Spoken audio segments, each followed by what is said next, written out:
Mingi Bandeko Balandi, très cher internaute, nous vraiment partout dans le monde, merci.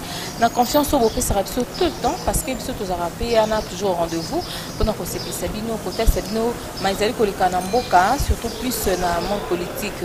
Yango ana lelo Inès Tumazongi lisusu awa tozali bongo na UNC lingi tozali komona bongo na enseignement il va devoir banda mboka pour comprendre que c'est interfédéral na Grèce ya UNC sika bandi basanganaka et puis ko sula bongo na mona mboka Basile maître Basile pour être vraiment disponible lelo pour nous côté que nous solo ya mazali ko lekana na UNC comprenez qu'on va directement parler il y a Vital Kamerhe aux autorités morales et à parti Oyo Union pour la nation congolaise. Voilà. Inès Toumba revient aujourd'hui. Merci Mina Davis monte derrière cette caméra.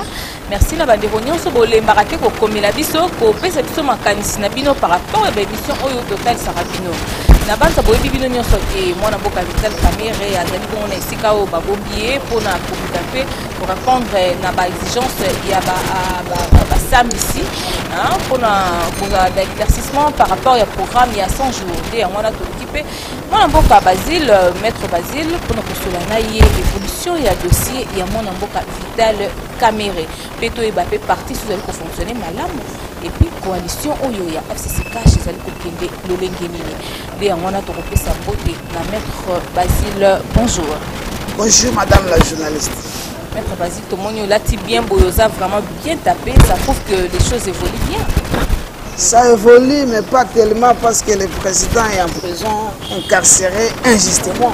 Injustement. Aujourd'hui, nous étions dans plusieurs chaînes pour la vérité, pour nous allons la vérité, nous allons déterminer la vérité, peuple à comprendre ma mais justice on a fait si banona yété comment beaucoup qui va arrêter injustement. Peut-être qu'à Rosalanae libéré, à Rosalanae, comment on dit, innocenté.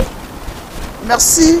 Awande peuple à Oyeba ou bien peuple à comprendre que le président national il y a Union pour la nation congolaise. Azwakaye na matete après matete batie na makala balobi pour des raisons de confortation. OK. Tomi tunaki ceux qui na droit tozali na infraction moko oyo babenga confortation. Et puis alors quand il balé procureur à l'Oba, c'est pour des raisons, des indices sérieux, il y a culpabilité. Mais puis nous avons volandi procès là-bas. Nous allons la prévention 4. Mais si prévention 4, prévention il y a ma casse, il y a ma casse, c'est ça détournement. Mais tant qu'on va dire que détailler infraction la prévention la bandina de Jamal. Bino mokobo yoki, bino mokobo moni. Batuni Jamal mituna apesi eyano ou bien meyano na ba mituna ba banda ko pesa clairement. Mais na kati ya situation na kati non, na kati ya situation à prévenir balobi Jamal tozali ko poursuivre yo nande ko Vital Kamerhe pour détourner 48 millions. Les fractions na balobi Vital na Jamal toujours poursuivre bino pour 48 millions de détournés. Mais tango batuni Jamal ndeko Jamal ozwambongo Jamal alobi nazwa 57 millions. Tubana ko bisa bino akezalaka 57 millions. Mais bino ozoye bisa biso ordonnance à liboso balobi 48 millions. Ordonnance mi balé balobi 48 millions. Mais biso ozoloba 57. Jamal oyo ifala zwa mbongo. Andimike azwaki mbongo na ye 57 millions azwa yango. Alors mutozi mbongo na ye asali makambo oyo il fallait asala na mbongo wana. Mbongo wana ezaki ya nini? On vous donne l'argent. Non, on vous donne l'argent pour construire des maisons préfabriquées. Non, mais non, problème est ça. On parle de détournement, c'est lorsque mbongo bapesa kiyo osala lango musala songolo pe précisément et l'hôtel osala l'hôtel. L'argent était sorti la banque centrale l'argent il fallait pas prouver que Mukanda n'a réceptionné ki mbongo yango. Non, andimi Andimi, mais il n'y a pas de documents. Non, Andimi, comment on peut mettre ça dans le nid? Parce qu'on parle. T'es confusion, ça t'es. Tindimbo, même bon comité. T'es Mbongo Komaki, il a reconnu. Il a reconnu ça oralement. Non, il a documenté l'administration de la Mikanda. Et ça, la Mikanda, c'est pas quand on va venir ça qui va lobby, na date telle, Jamal a tendance qu'il mbongo na compte tel. Na date telle, Jamal a tendance qu'il mbongo na compte tel. Na date telle, 4 personnes. Bah tout ni andimi que moi na libos, moi na oyo botangi kombo na mwana na ngai. Mususu wana zali neve na ngai. Mususu wana aza associé na ngai. Mbongo komela kiye. Etango bolobi que Vital Kamerhe a détourné 48 millions na Jamal. De tongo tomituni et puis tomituni les sous toujours continuer pour mituna. Ministère public inde azali organe accusateur yenda zofunda. Bomona kilobi azali na ba difficulté ya ko parole pour démontrer les liens de causalité. Il y a détournement entre Vital Kamerhe et nani. Maître Toto a su parole la tuni tango ba bengi ndeko na biso le président Kamerhe. Alors nous voulons savoir par rapport au détournement quel était le rôle où le détournement et Vital Kamerhe a participé à un niveau nini pour détourner mbongo wana. Et ça c'était mais fait ça fait batuna que rôle d'intervention dans les acquis na niveau nini. Voilà les interventions mais par rapport à détournement les liens bazo ko kotal isabiso te parce que mais tout na saison jouer ka rôle alors pas que non il a participé dans ça comme les concepteurs et il est là s'il préside une réunion c'est au nom pour le compte du président de la République. Le président de la République. Président de la République a signé un document. Toujours trop. Non, pourquoi Vital Kamerhe il agissait au nom de qui? Le Vital Kamerhe agissait. Déjà qui est vu responsabilité ou charge au ça qui est pour la programmation jour. Il fallait qu'il agisse au nom, il y a le chef de l'État. Mais c'est ça. Il y a le président Vital.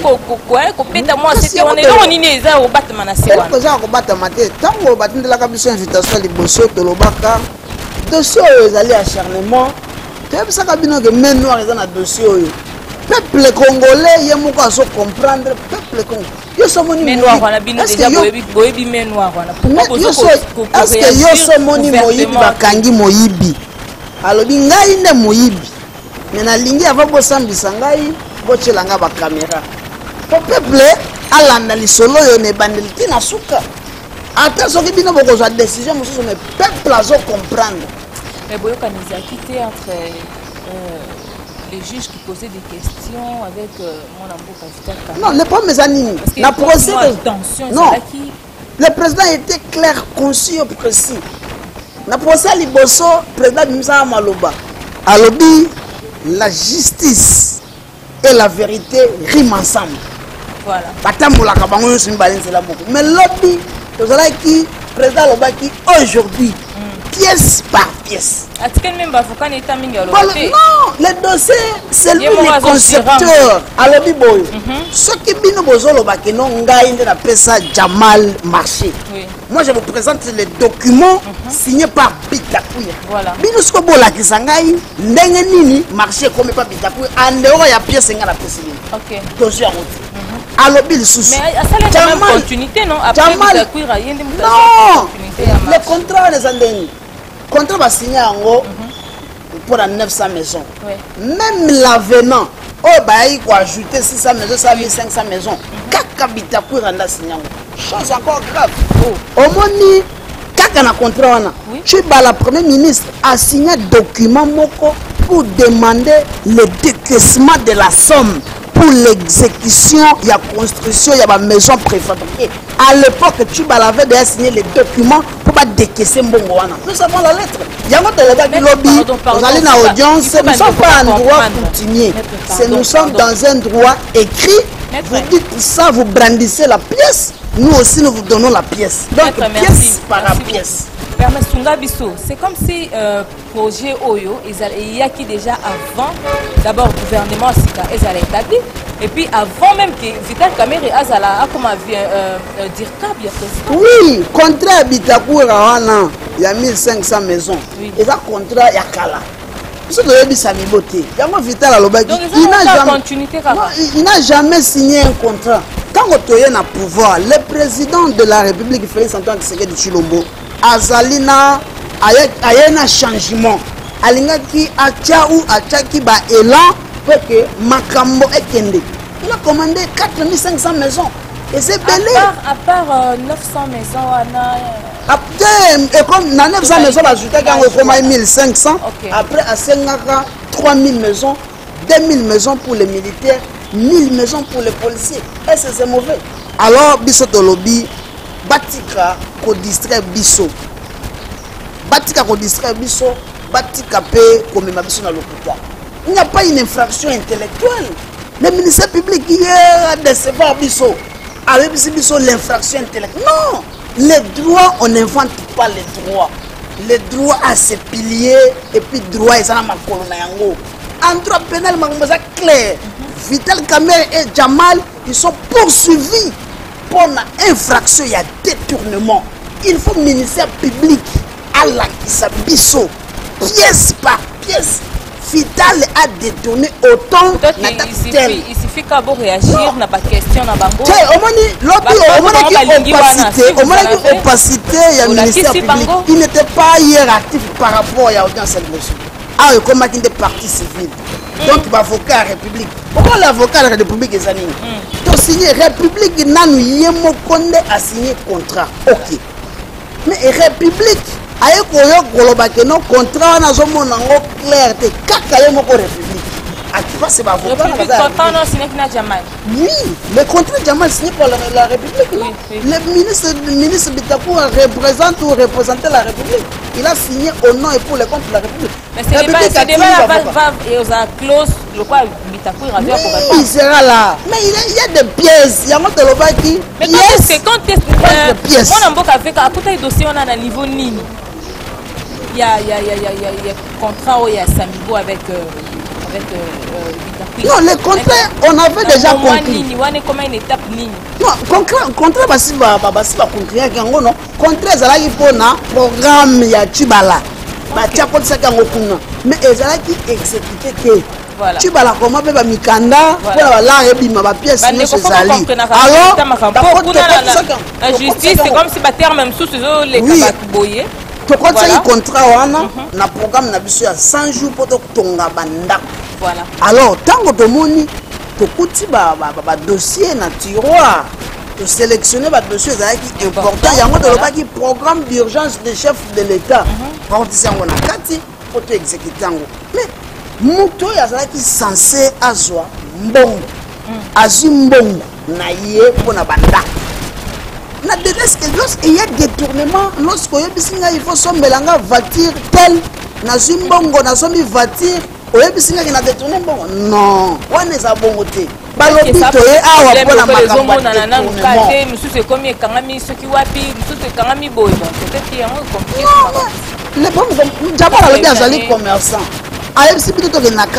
dépend pas de lui. On dépend pas du programme. 270 bilan. Donc, l'embouchement est déjà 125. Pendant que ça n'a pas port. Donc, et ça détournement. Nous avons mis le monnaie à ça na facture de 10 conteneurs, ils allaient place tel, 20 conteneurs, ils allaient place tel, preuve yango. Pour cela, na Vital pour le détournement, mais ce n'est pas normal. Ministère public, parti civil. On a fait que bango au juste. C'est ça. Vital balobi pour des raisons de confrontation. Et là, comme ça, on comprend que tout le monde est flou. Si vous êtes en prison, infraction à Sikabango, ils allaient confrontation. Confrontation, il faut ça, on a Jamal. Quelle que soit la confrontation, à Jamal, confrontation, il faut aussi un blatner. Confrontation, ils ont dit, pas le temps que Jamal a zoloba, VKP zoloba, juste. Ezali boy. Tika bango balé bazo. Magistrat Zali, ceux qui peuvent lui un avocat assister à assister. Parce que tu n'as pas de question par rapport à fait où. Bitakwira, osa ko reconnaître que yo muto signaka contrat o na batutel. Oui, na reconnaître ezala ki ndenge nini. Obandi ko relater que ezala ki boyo. Et parfois ça na document na ye ko prouver. C'est to zali a to komi pièce par pièce. Bitakour ayaki pièce par pièce on est on va bengeli pe amida na kati wana maman amida quoi ya ba pièce quoi ça au moins côté biso ko comprendre de zolo ba que c'est un procès politique c'est un acharnement contre Vital Kamerhe comment 100 jours est-ce que Vital Kamerhe à côté qui peut famille na pas risquer na ba tante ba yewana na bana ba ya wana ba nous parlons de l'infraction de détournement. Démontre-nous là où Kamerhe a détourné l'argent avec Djamal. Rien. On a mis son dilatoire. 100 jours avec Djamal. Il n'y a pas de dossier. Nous sommes encore au moins lobby pour examiner l'infraction de détournement. Tu vas nous la kisabiso comment tel monsieur a détourné. Tout le monde y a voté. Si vous avez un benga mutu oh atikala ko mbongo ekena et pas mukolo mbongo. Donc, la société s'en est bon. Mais vous allez appeler les gens pour des sentiments. Ce n'est pas normal. Il y a un avocat de la République. Ayaka, pour avoir dommage et intérêt. Na dossier Oyo, na préjudice Oyo à subir. Il faut démontrer biso dommage nini. Donc, cause eloko nini Oyo sali bango quoi. Oyo bango va comprendre que bazana baza préjudicié. Na dossier ou na contrat ou bango mibale ba signer qui parce que contrat signé ma ki bango na République baza préjudicier la niveau nini il faut société wana dédommager bango on a bango ngwana ba koma ko soulever le biso biloko ya ba statut ba koma soulever le biso biloko vous avez déploré ça donc si nous avons déploré ça le contrat signé par la République on suppose que la République avait signé contrat il fallait la statut OK mais il y a ça signé yango. Et puis République parce que Mbongo les gars qui n'a chaîne de dépenses budget finance banque centrale c'est la République abimis les Mbongo les longues qui s'appuient sur le débat lobby démontrer nous comment nous avons détourné l'argent tout le monde y a voté nous tenons sans une conclusion de ce qu'azali thèse n'a pas qu'il y a procès politique non mais Bango lobby qui va ça n'a pas preuve et démontrer binoté. Pardon? Ou bien bazo que c'est que Yolanda qui procède. Non, peut-être que non va clore. Ça n'a procédure. Ils ont une infraction de détournement, infraction à corruption. Avantage ils en ont encore un gambo. Au moins na procès il a déjà bali. Il y a un autre pièce par pièce. Donc là c'est déjà que on a beaucoup Vital Kamerhe, il y a des dossiers oyo et ils sont concernés même pas. Il est innocent. Moi je me plains pourquoi est-ce que Azo soit liberté provisoire. Il y a un autre il y a un monaka bandeko na biso ya parlement debout qui dépasse. Bato mol si drapeau balobi kopesa Kamerhe liberté provisoire te Kamerhe abimate. C'est long encore. Ba yebi sous. Te ba yamba ba ngomkolo wana. Après 2 jours balobi que demande de liberté rejetée.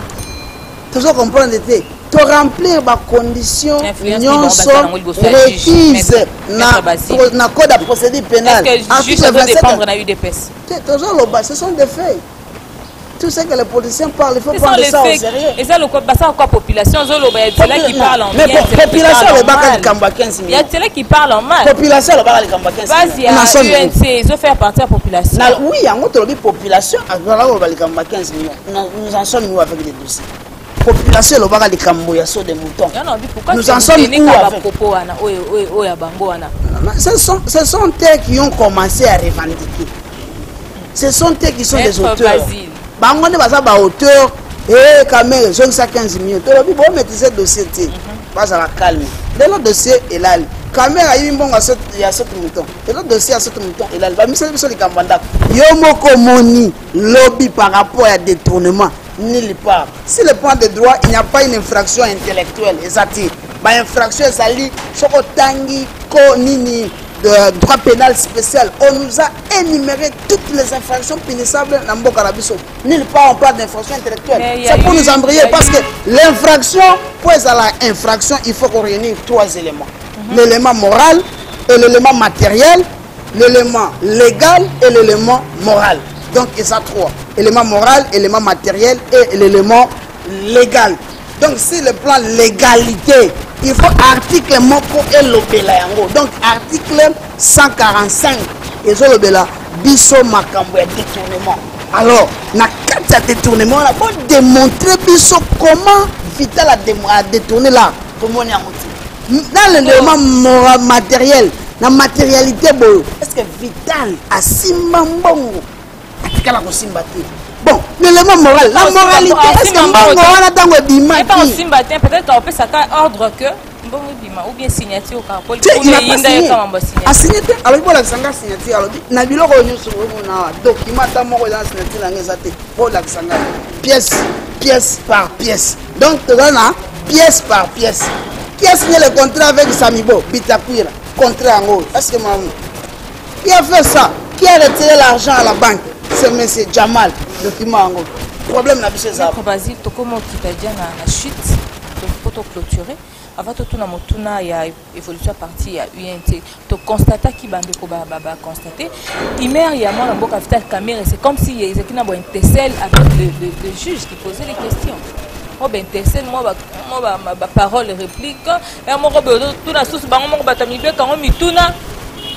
Il a pas répercuté les. C'est moral à poser ça là. Et comme aloka qu'il a voulu s'éventer, n'était moi mine, n'a pas fait kalobane ka bon ouais. Beaucoup de détermination mais le ben ça là loka ça moi ben tessel voilà. Quand vas-y maloba, il y a lobika ninga lobaka, bato ba yebi alobaka ka bongo, ben tessel les anines.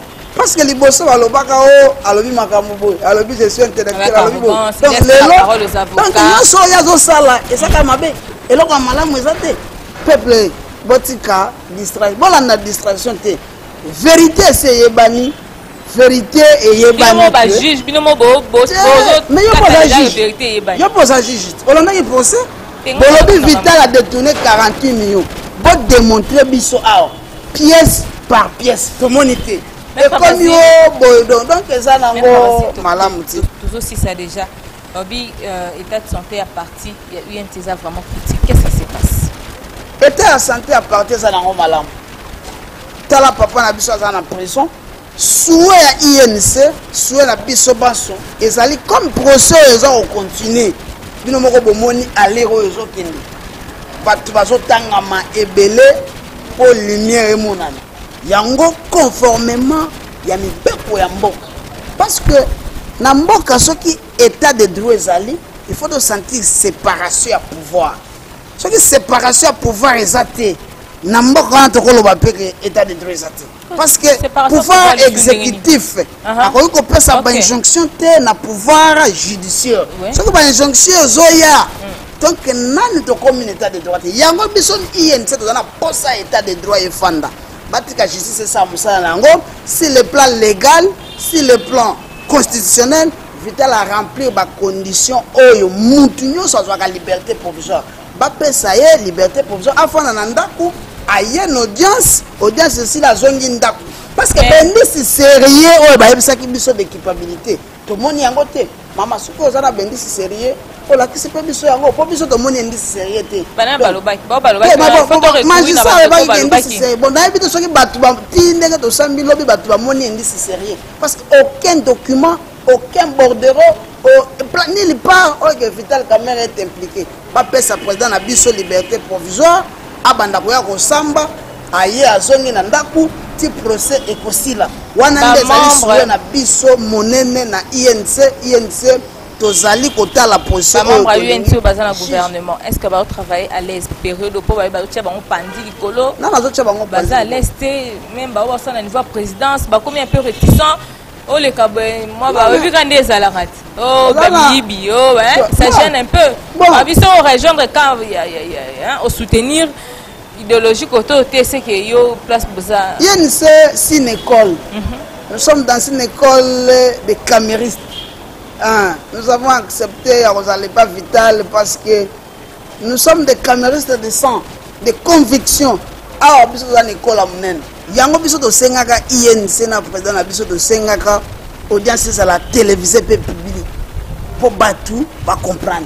Batu va si va comprendre. Tu vas comprendre tant bah comment ça l'appelle à ti le pouce il y a Vital Caméra les cas comparaître tout le monde doit voir ça au moins même il Jamal va epise balobi banda ko ezate. Jamal alobi boy.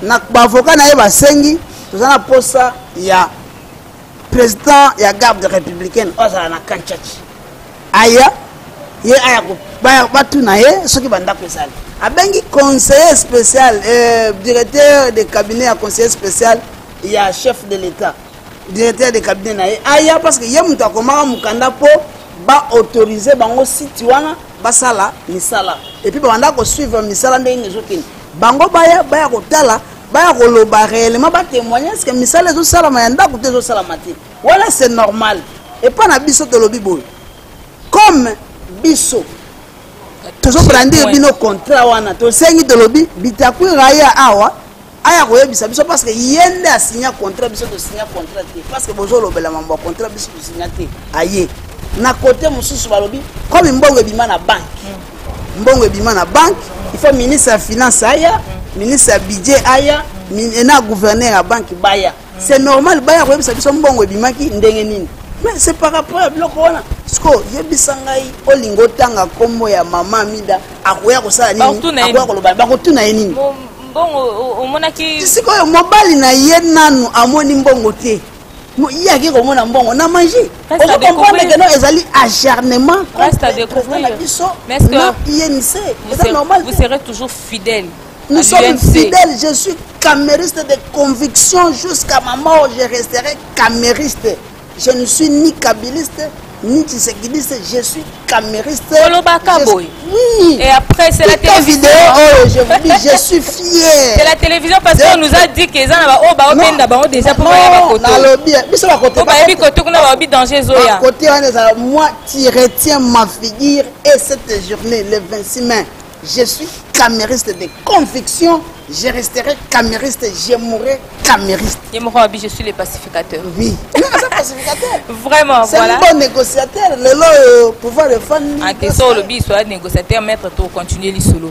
Je crois que attends, mais ça, la coalition évolue parce que là, on vient d'entendre que Jean-Marc Aboun, depuis hier, a été destitué du Parlement.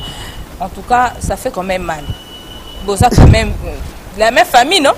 Vous avez quand même de la même famille, ça vous a aussi touché, hein? Merci pour la moutuna nayo.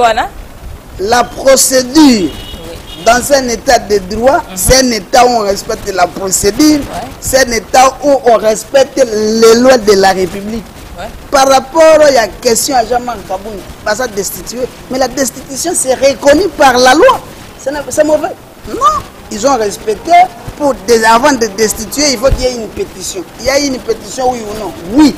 Conformément au règlement d'ordre intérieur, il y a l'article 31 règlement d'ordre intérieur de l'Assemblée nationale qui a initié pétition par rapport au Songolo. Et puis ce qui va aller, c'est qu'on a voté et qu'il y a Moutakoy. Et ça n'a pas m'abêté. Cash, et ça a Moutou mon côté. Cash, et INC, IDPS. Poste wana eza ya cash. Cash ezo koma déstabiliser. Cash ezo pesa avantage na bande ko FCC. Cash eza déstabiliser. Jean-Marc Kaboun aleka na TV na baitando ike alobi mbongo ebimaka 7 millions pour la congrès. Batuni a démontré encore te. Ce que babwa que libanda, il n'y a pas un péché. Le cash se prépare déjà pour remplacer déjà Jean-Marc Kaboun. Pas ça poste. On va voir quand na cash ou bien na UDPS. Quand c'est na cash, ba ko so INC UDPS pour ngai na proposé l'honorable Crispin Bindoulé. Donc le meilleur élu de Boutembo. Donc c'est un gars intelligent et honorable. Christian Bindoulé. OK. Aza élu à Boutembo, il y a une liste à INC. OK. Aza compétent.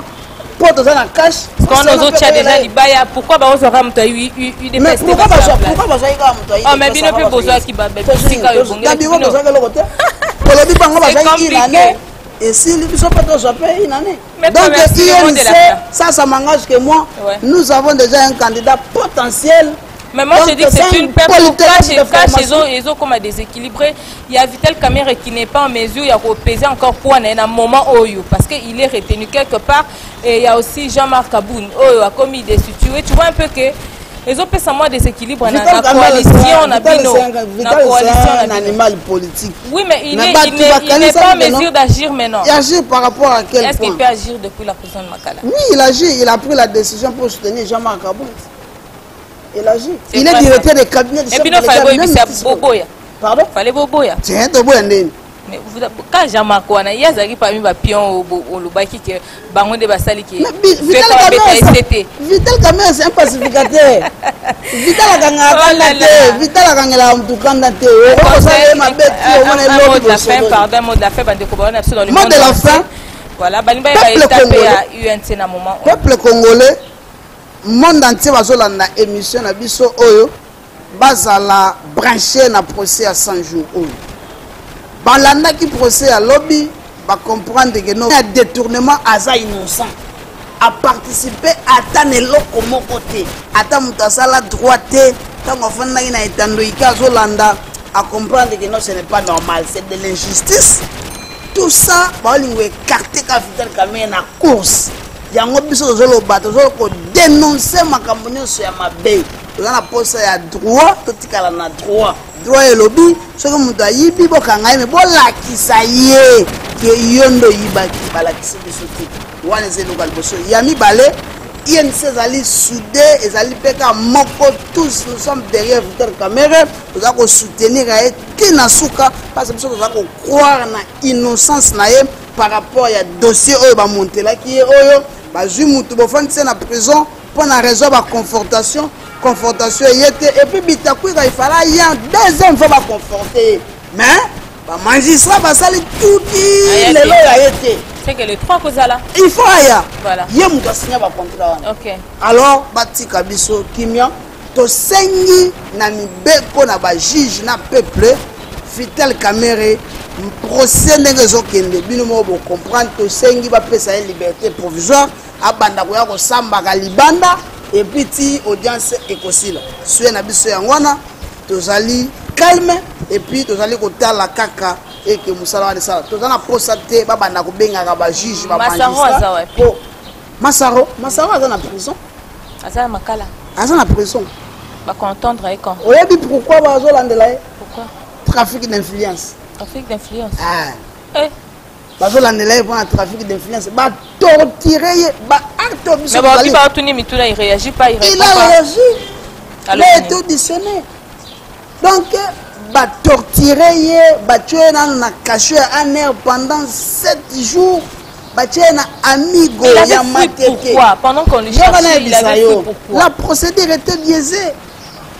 Donc il y a des cas Kamerhe quand on va bien qui va répondre la procédure est ça boyo dans un état de droit c'est un état où on respecte la procédure batindeli yo invitation liboso soki ezate soki invitation wana et oyete la loi donne l'autorisation au juge de donner une deuxième invitation. Ce qui peut y être à mi-balo, y être batindeli au mandat d'amener.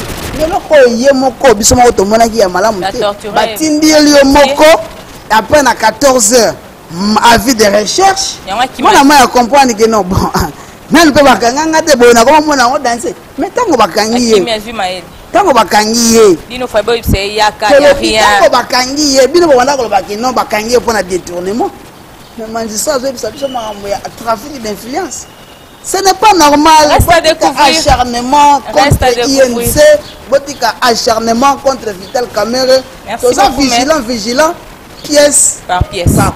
Merci beaucoup, Maître Basile. Merci pour notre intervention. Je pense que c'est le temps qui nous fait défaut parce qu'il y a trop à dire, il y a trop à démontrer. Et ça, juste une façon, en tel sabino que Tozo Landela Paix, Bana Bandekwa UNC, ça va proposer après prestation. Il y a Vital Kamerhe, Azali Bongo, autorité morale et UNC. Ce n'est pas du tout mauvais. Pour Toyoka qui va nous benga, qui va tourner, qui mituna. Balobali Soussou et tout quand il y a chaque personne a porté jugement na ndenge na ye bandeko bakanti que le 3 et ko za Soussou moi na mboka Vital Kamerhe était commandé li solo il y a ami d'achature non mutunir soza ka concerné ndenge bango balobaki lokola baza mituna ko tuna ye aya bongo mokolo ngonde to koyeba de quoi il s'agit elle est impliquée en quoi na niveau nini na matière nini na dossier nini mais reste à savoir que c'est l'épouse de l'autorité morale de l'UNC Vital Kamerhe. Akoya avec tout le respect, beau critiquer et bino vous sera toujours prêt pour de critiques. En tout cas, s'il vous plaît, de garder un peu lignée nabiso il y a valeur. De dévaloriser quand même beaucoup nabisoté nababilo balo banabi publia. Chaque personne mérite son respect. Yom to publier. Ce qui va récupérer yo. Yom to déformer l'information dans les réseaux sociaux. Ce qui va récupérer yo va comprendre qu'ils a yo. Ça ne sera pas bien pour toi. Avec beaucoup de respect.